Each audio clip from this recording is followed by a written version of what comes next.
come on, hurry up, hurry up! I know I have super speed, but I am not going in there alone, so hurry up! Oh, you're walking slower on purpose. Thank you. Okay. I don't want to go in. I don't know. Isn't it like too soon or something? I mean, do you think she can tell? I mean, I don't think she can, but I don't know with the smelling and all the senses and.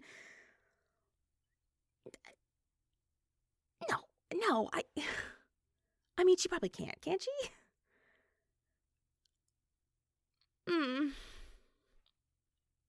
We really have the worst timing imaginable, don't we?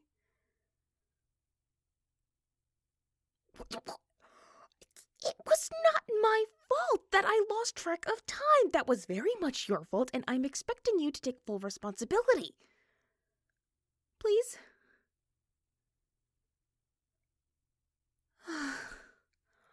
No, I don't think she's gonna call us out on it, but you know how she is. She gets that look on her face like she didn't even need to figure it out. She just already knows, but she's not gonna say that she knows, but you know that she knows, and...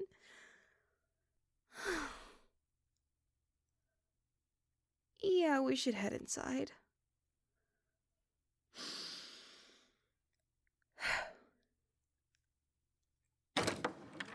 Hi, Celine! Fancy meeting you here at the exact time we agreed on that we are definitely on time for. Hi! And so you are. Well, I had no doubt in my mind that you would be perfectly punctual. Yep, that's us. So, what did you need to talk about? As it stands, I have 2 matters of business to discuss with you both. One far less appealing than the other, so I will start with that, if you don't mind. Yeah, of course, whatever you think is best. Please, sit. Genevieve, you have been with us for nearly 2 years now, and you have grown into your new existence by leagues I have not seen in quite some time. You've adapted and overcome some of the most challenging aspects of being a vampire at a rate that would make several of my colleagues envious, and for that I am incredibly proud of you. Bearing in mind, I would be proud of you regardless. Your curiosity and drive to learn about vampire history and culture has warmed my heart and has endeared everyone in this court to you ever since you first arrived. And it is through that inquisitive nature, along with the never-ending support of your partner, that you have excelled so quickly in your development. Keeping all of this in mind, you are at a point, I feel you both are, where I must bring up a topic that most consider unpleasant. Tell me honestly, have the 2 of you discussed the idea of turning? Like, my turning, or... Oh. Yes, they are correct. For what little has changed in your relationship since coming to Glenwood, there is still the aspect that one of you is immortal, the other is not. And with barely a handful of years as a vampire, the idea of immortality is inconceivable to you. Even with the stretch of eternity in front of you, you have no way of grasping what that truly means. It takes most vampires at least a century or 2 to even begin to comprehend it. And while most vampires, especially so early in their new lives, do not need to worry about turning another individual, most do not have a partner who is already part of the magical world and not already a vampire themselves. Indeed. It's quite a ghastly elephant in the room, but one that must be discussed sooner rather than later. And we have put it off far enough. Have you discussed this already? Briefly. Talked about it. What that would mean. Night? Sweetheart, please.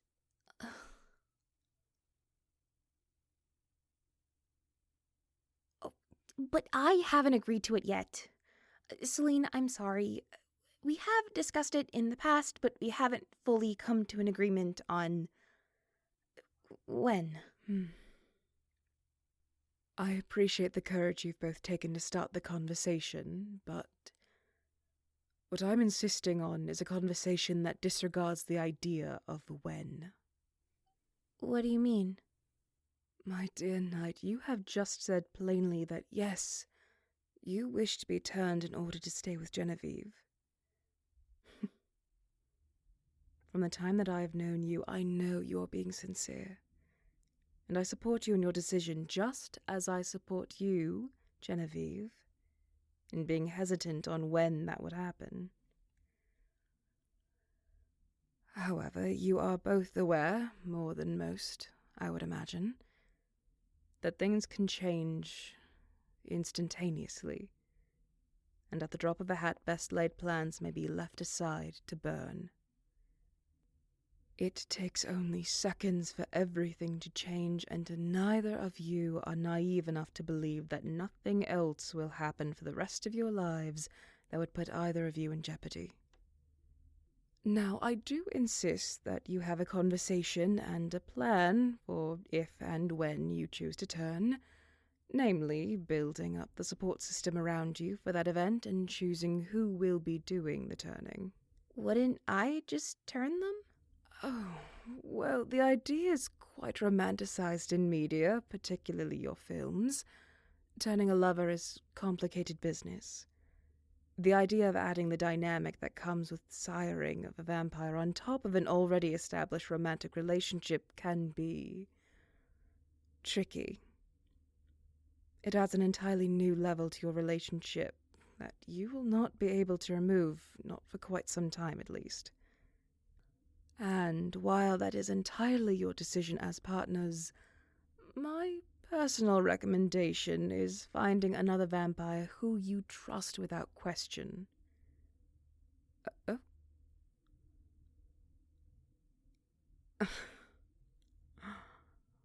I wasn't going to offer any recommendations myself, but your opinion is heard loud and clear. I will make sure that they do not offer themselves up as an option. My God. When are you going to drop that? Oh, you can say that as much as you want. I know you secretly think that they're hilarious. I have nothing to do with it. They wouldn't be turning me, and even if they were, they're like completely head over heels for Miss Liza. It's true, they are quite smitten. It's adorable. See? But fine, okay, if not them, then Silas, or maybe even Celine. None of these are decisions that need to be settled and finalized right now in this moment. I only bring it up to ensure that you are both talking about it in the first place. If you choose to be turned to stay with Genevieve, that is a commendable act and one that I would love to discuss with you more in a private setting at a later period. And once you and Genevieve are at an understanding with one another, you may plan and prepare for that however you see fit. That being said, on the chance that there is no time to plan or prepare or a second to waste, I believe it is best that if you both have an understanding with each other that if the worst-case scenario comes to pass, you have come to an agreement that is unquestionable and that you may follow through with should an incident occur, whatever that may be. You mean if I have to turn them to save their life? It is not a hypothetical I enjoy bringing up, but I have found that it is far better to sit with the discomfort of wondering than to panic at not knowing. Rash decisions can be made in those moments, and I never want anyone to walk away from those decisions with regret. Do you both understand me? Yes, we do. Good. Now, that is the worst of the conversation that I plan on bringing up. Again, I don't expect either of you to have every single detail planned out and every single hypothetical accounted for, but it is my duty as the head of this court to make sure that you are as best prepared as you can be. It's definitely not a fun conversation, but I really appreciate it. What was the second thing you wanted to talk about? That, I am happy to say, is a much lighter conversation. Oh. I have been quite delayed in my unpacking, but as I was going through one of my trunks, I realized I'd forgotten to give you your gifts. Gifts? For what? I mean, my birthday's not for a couple months, and I don't think we're in the holiday season, unless there's a vampire holiday I should know about. No, nothing like that. On the occasion, I do have to go traveling for an extended period of time, and when I come back, I like to bring mementos for all those in my court. Just some small trinkets to let you know that I was thinking of you while I was away. Plus, I have found that when gift-giving, it does usually spur a vampire to start creating their own collection, which becomes a very effective way to pass the time. Granted, this does usually lead to an excessive amount of shelves, but that's what shelves are for. Oh, Celine, you don't have to do that. I'm a queen. I do what I like. Now come get your gifts. Okay. What? You heard her. Listen to the queen. For you, Genevieve, I know we had been discussing how you were interested in learning calligraphy, so I found you this sterling silver fountain pen in Romania, along with several glasses of different coloured ink. I had considered bringing you an additional quill set, but I'm afraid I'm already dated enough as it is. Oh my goodness, this is beautiful! And for you, I could not help but recall our conversations about my travels to Greece. I did have to pass through on my way home, and an acquaintance of mine was working on one of the old cathedrals. Well, I couldn't leave without getting you a piece of one of the stained glass panels. This one in particular with the moon phases. Oh, wow.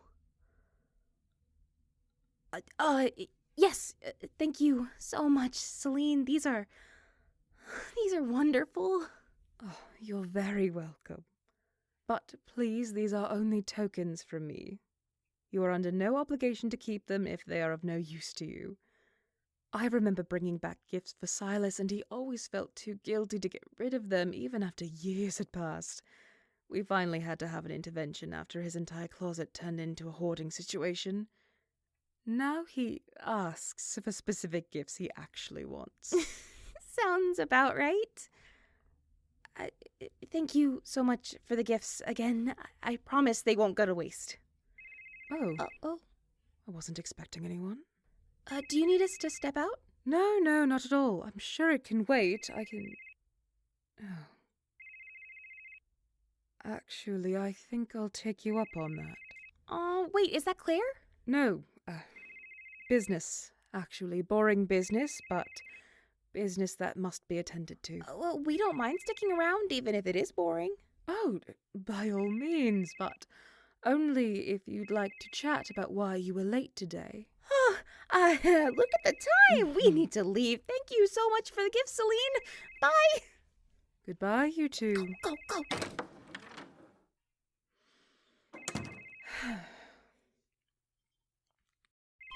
Calling me at this hour, I am shocked at your etiquette. Truly. I take quite a bit of offence to that.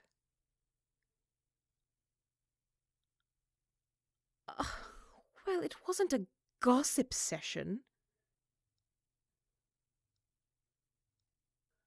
I'll show you, predictable. In a sense, I have the sneaking suspicion that there are prying ears on the other side of the door.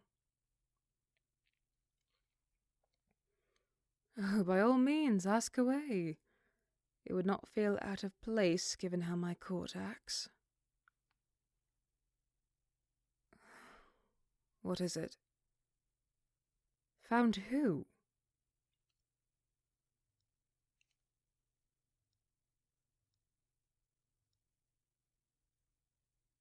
Aggressive. They didn't hurt you, did they? Right. You haven't called me for any of the other rogues you found, though.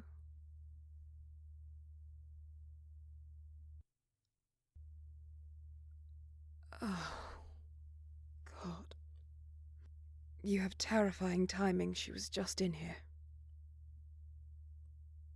Seems I will. Have you gathered any more information? Oh, for God's sake. I don't know why I'm shocked. At this point, I can't say I wouldn't have done the same myself.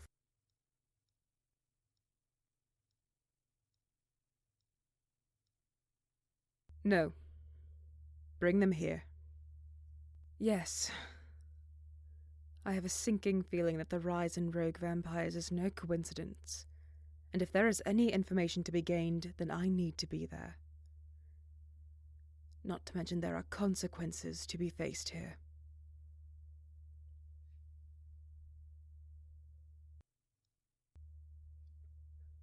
Oh, keep them intact, won't you?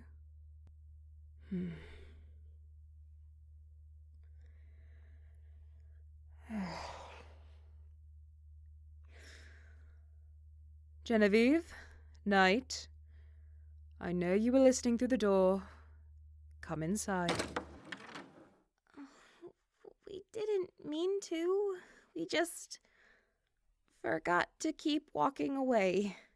How much did you hear? Only you. I couldn't hear who was on the phone, but it didn't sound good. Depending on how you look at things, it could go either way. There has been a development that involves you both.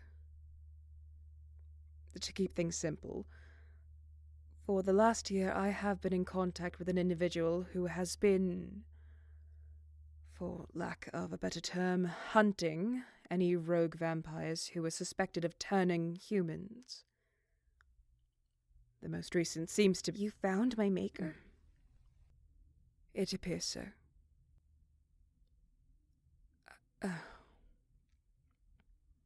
Knight, at the moment I cannot answer that.